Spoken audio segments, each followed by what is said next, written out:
Welcome two aspirants मंत्रा। तो जैसा कि हमारे टर्म 1 के एग्ज़ाम्स होने वाले हैं, तो अब हम फटाफट जितने भी हमारे टर्म 1 का सिलेबस है साइंस का उसको कवर अप करेंगे। आज हम स्टार्ट कर रहे हैं अपने फर्स्ट चैप्टर से केमिस्ट्री के, जो कि है केमिकल रिएक्शन एंड इक्वेशंस। तो चलिए कुछ इंपॉर्टेंट एमसीक्यूज डिस्कस करते हैं और उनको साथ में मिलकर सॉल्व करते हैं एस्पिरेंट्स। सबसे पहला question, reaction of magnesium with air. अब देखो, जब भी मैग्नीशियम का नाम आता है तो मैग्नीशियम का हमको पता है सिंबल होता है Mg, राइट। यानी कि मैग्नीशियम जब एयर के साथ रिएक्ट करेगा तो किस टाइप का रिएक्शन शो करेगा। तो सबसे पहले इसका रिएक्शन देखते हैं क्या होगा। तो अगर मान लो हमने 2Mg + O2 जब मैग्नीशियम को ऑक्सीजन के साथ यानी कि एयर के प्रेजेंस में बच्चों रिएक्ट कराया, तो एयर के प्रेजेंस में रिएक्ट होके ये हमको क्या दे देगा, ये हमको एयर के प्रेजेंस में रिएक्ट करके देगा 2MgO। यानी कि ये जो मैग्नीशियम ऑक्साइड बना, ये हाईली एक्सोथर्मिक होगा बच्चों, हाईली एक्सोथर्मिक रिएक्शन शो करेगा और बहुत ज़्यादा amount of heat energy evolve होगी। ठीक है, तो बेसिकली हमने देखा जब भी मैग्नीशियम ऑक्साइड बनता है, यानी कि जब भी मैग्नीशियम किसी भी मतलब एयर में ऑक्सीजन के प्रेजेंस के साथ में रिएक्ट करेगा तो वो हमेशा उसका ऑक्साइड बना देगा। यानी कि सिंपल हमको पता है दुनिया में जितने भी मेटल होते हैं जब भी ऑक्सीजन के साथ रिएक्ट करते हैं तो मेटल ऑक्साइड्स बनाते हैं, राइट। तो जब मैग्नीशियम ने जब ऑक्सीजन के साथ रिएक्ट किया तो मैग्नीशियम ऑक्साइड बनाया, और मैग्नीशियम ऑक्साइड जो है ये आपका वाइट कलर का होता है, ठीक है ना, पाउडर्ड फॉर्म में कह लो या जिस नेचर में एग्जिस्ट करेगा जब ये बनेगा तो ये वाइट कलर का होता है जिसका ऑक्साइड बनेगा मैग्नीशियम ऑक्साइड का, और बहुत ज़्यादा एक्सोथर्मिक रिएक्शन प्रोड्यूस होगी। तो एक्सोथर्मिक रिएक्शन जो प्रोड्यूस हो रही है बच्चों बहुत ज़्यादा, उसके चक्कर में क्या होगा, ये रिएक्शन बड़ा अनकंट्रोलेबल रिएक्शन होता है। यानी कि अगर मैं बोलूँ कि क्या मैग्नीशियम ऑक्साइड से लगी आग पानी से बुझाई जा सकती है, तो बिल्कुल भी नहीं। ध्यान रखना, अगर आप कहीं पे भी मैग्नीशियम ऑक्साइड की वजह से आग लगी है और वहाँ पे अगर पानी डाल दोगे तो एक आपने मुहावरा सुना होगा, आग में घी डालने का काम, वो करोगे आप। क्यों? क्योंकि मैग्नीशियम ऑक्साइड में जैसे ही आप पानी डालोगे वो रिएक्ट करके हाइड्रोजन गैस रिलीज करेगा, और हाइड्रोजन गैस इतना ज़्यादा वायलेंट नेचर का होता है और इतना एक्सोथर्मिक होता है कि वो आग को और एग्रीवेट करेगा और भड़काएगा। यानी कि कभी भी अगर मैग्नीशियम ऑक्साइड की वजह से कहीं पे भी एक्सीडेंटल फायर हुआ है एस्पिरेंट्स, तो ध्यान रखना उस आग को आप नॉर्मल पानी से नहीं बुझाओगे और नहीं बुझा सकते, क्योंकि वहाँ पे एक्सीडेंटल चांसेस और बढ़ जाएंगे। करेक्ट। तो सवाल आता है, आई होप अपनी एक क्वेश्चन लिख ली होगी। तो सवाल आता है, इसका आंसर हो जाएगा ऑप्शन ए, एक्सोथर्मिक रिएक्शन। तो फिर किस टाइप के फायर एक्सटिंग्विशर्स यूज़ करते हैं, किस टाइप के फायर एक्सटिंग्विशर्स यूज़ करें मैग्नीशियम ऑक्साइड की से लगी आग को बुझाने के लिए, राइट। तो मैग्नीशियम ऑक्साइड से लगी आग को बुझाने के लिए टाइप डी या class D fire extinguishers use किए जाते हैं। अब ये क्या होते हैं, तो बच्चों ध्यान रखना, ऐसे फायर एक्सटिंग्विशर्स जिसमें पाउडर्ड फॉर्म में या तो ग्रेफाइट ऐड किया गया हो या फिर सोडियम क्लोराइड ऐड किया गया हो, जिसको हम बोलते हैं ना कॉमन सॉल्ट, जो कि हम अपने खाने में यूज़ करते हैं, सोडियम क्लोराइड NaCl। तो ये basically type D class fire extinguishers जिसमें ग्रेफाइट पाउडर या फिर सल्फाइड या फिर सोडियम क्लोराइड पाउडर फॉर्म में प्रेजेंट होता है, तो बेसिकली ये मैग्नीशियम ऑक्साइड रिएक्शन को क्या करेगा, थोड़ा कम करेगा और मिनिमाइज करेगा, और यही जो है वो रिड्यूस करेगा। लेकिन अगर आपने डायरेक्ट पानी फेंक दिया कहीं पे भी जहाँ मैग्नीशियम ऑक्साइड की वजह से आग लगी है, तो वो और एग्रीवेट हो जाएगा, क्योंकि हाइड्रोजन गैस इवॉल्व करेगा वो, और हाइड्रोजन गैस बहुत वायलेंट नेचर का होता है, राइट। यानी कि हमने एक क्वेश्चन के अंदर में ऑलमोस्ट 2 या 3 क्वेश्चंस कवर किए। चलिए आगे देखते हैं नेक्स्ट क्वेश्चन। नेक्स्ट क्वेश्चन है हमारा बच्चों, कलर ऑफ सॉलिड मैग्नीशियम। अब सॉलिड मैग्नीशियम का कलर क्या होता है। तो सबसे पहले मैग्नीशियम का एटॉमिक नंबर कितना होता है, मैग्नीशियम का एटॉमिक नंबर होता है 12। यानी कि इसकी वैलेंसी कितनी होगी, तो वैलेंसी होगी 282। यानी कि इसके आउटर मोस्ट शेल में 2 इलेक्ट्रॉन है, तो ये 2 इलेक्ट्रॉन क्या करेगा, ये आपके 6 इलेक्ट्रॉन गेन तो करेगा नहीं। और मेटल का नेचर कैसा होता है, डोनेटिंग नेचर का, राइट। तो ये क्या करेगा, अपने 2 इलेक्ट्रॉन डोनेट कर देगा, जिसकी वजह से ये 2+ चार्ज होल्ड करेगा इलेक्ट्रॉन डोनेट करने की वजह से।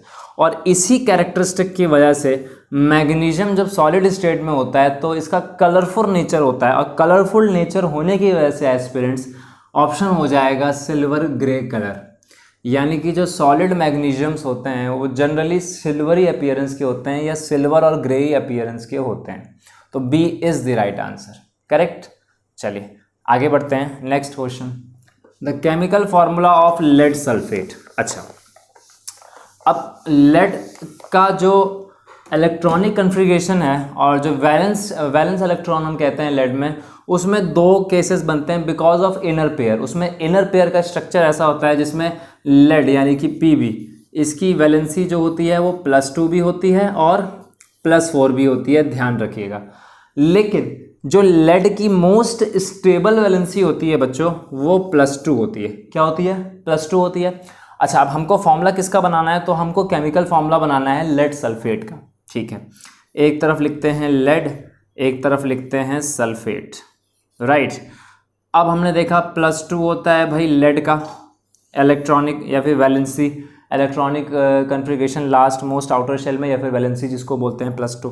और सल्फेट का होता है 2-, सल्फेट का 2- होता है, हमने 9th स्टैंडर्ड में भी पढ़ा है। तो जैसे ही आप इसको क्रॉस मल्टीप्लाई कराएंगे तो +2 and -2 will be cancel out, right. और जब ये सेम चार्जेस कैंसल आउट हो जाते हैं तो क्या बचेगा? खाली द रेशियो जो है ये 2 और 2 कट के 1:1 हो जाएगा कैंसल आउट होके, and we will get PbSO4। So PbSO4 is the right answer, option C is the correct answer. ठीक है, तो हमने इसका ऐसे इलेक्ट्रॉनिक कन्फिग्रेशन के थ्रू और वैलेंसी के थ्रू हमने इसका केमिकल फॉर्मूला भी निकाल लिया, करेक्ट। चलिए आगे देखते हैं नेक्स्ट क्वेश्चन।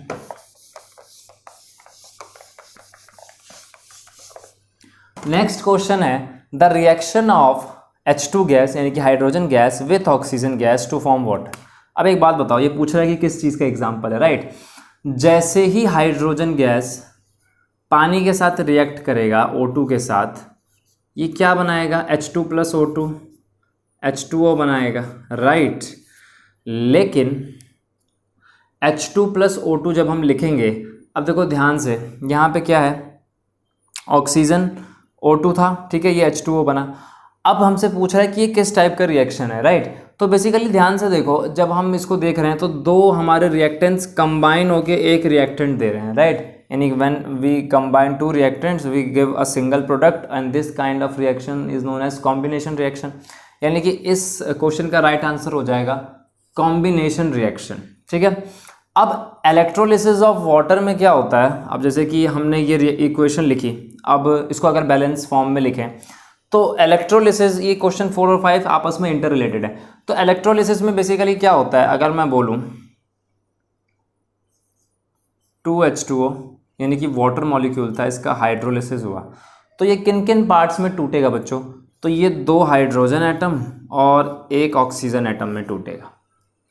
अब देखो ध्यान से, एग्जाम में यहाँ से एक और MCQ बन सकता है कि नहीं, electrolysis of water is what type of chemical reaction. तो 4 ऑप्शंस दे देगा आपको, डिकम्पोजिशन रिएक्शन, कॉम्बिनेशन रिएक्शन, ठीक है, डबल डिस्प्लेसमेंट रिएक्शन, ठीक है, और आपका रेडॉक्स रिएक्शन, या फिर कुछ भी रैंडमली रिएक्शन का नाम दे देगा। तो इसका आंसर क्या हो जाएगा? ध्यान से देखो अब क्या हो रहा है इलेक्ट्रोलिसिस ऑफ वाटर में, वाटर के मॉलिक्यूल टूट रहे हैं, वाटर के मॉलिक्यूल टूट रहे हैं हाइड्रोजन में भाई और ऑक्सीजन में टूट रहे हैं, राइट। यानी कि क्या हो रहा है? When a single reactant break down into its components, ठीक है, तो अलग अलग कंपोनेंट में ब्रेक हो गया, तो जब ब्रेक हुआ तो ऐसे प्रोसेस को डिकम्पोजिशन रिएक्शन कहा जाता है। यानी कि hydrolysis, electrolysis of water always show decomposition reaction, correct.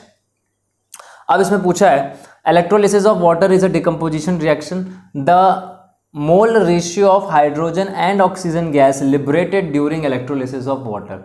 यानी कि जब इलेक्ट्रोलिसिस ऑफ वाटर हमने किया तो हमको सिंपल पूछ रहा है कि जो इसमें रेशियो होगा वो क्या होगा भाई हमारा हाइड्रोजन और ऑक्सीजन गैस का। तो देखो यहाँ से हाइड्रोजन के 2 एटम और ऑक्सीजन का तो एक ही है यहाँ पे, तो ये बेसिकली 2 एटम्स हैं और ये सिंगल एटम में एग्जिस्ट कर रहा है, तो 2:1 is the right answer, 2:1 is the right answer, तो इलेक्ट्रोलिसिस ऑफ वाटर में जो हाइड्रोजन और ऑक्सीजन का रेशियो है वो 2:1 हो जाएगा। ठीक है, तो आई होप आपको MCQ सीरीज़ पसंद आई होगी। ऐसे ही हम शॉर्ट वीडियोस लेके आएंगे और कवर करेंगे ऑलमोस्ट सारे काइंड ऑफ क्वेश्चंस और सारे टाइप ऑफ क्वेश्चंस कवर करने की कोशिश करेंगे। केमिकल रिएक्शन एंड इक्वेशन की ये सीरीज़ चल रही है, इसका आज पहला पार्ट था, फिर सेकंड थर्ड पार्ट ऐसे करके इसमें हम मैक्सिमम नंबर ऑफ क्वेश्चंस जो कि आपके एग्जाम पॉइंट ऑफ व्यू से इंपॉर्टेंट है MCQs उसको कवर करेंगे। सो आई होप आपको आज की क्लास समझ आई होगी और अच्छी लगी होगी। Thanks for joining aspirants Mantra. Have a great day.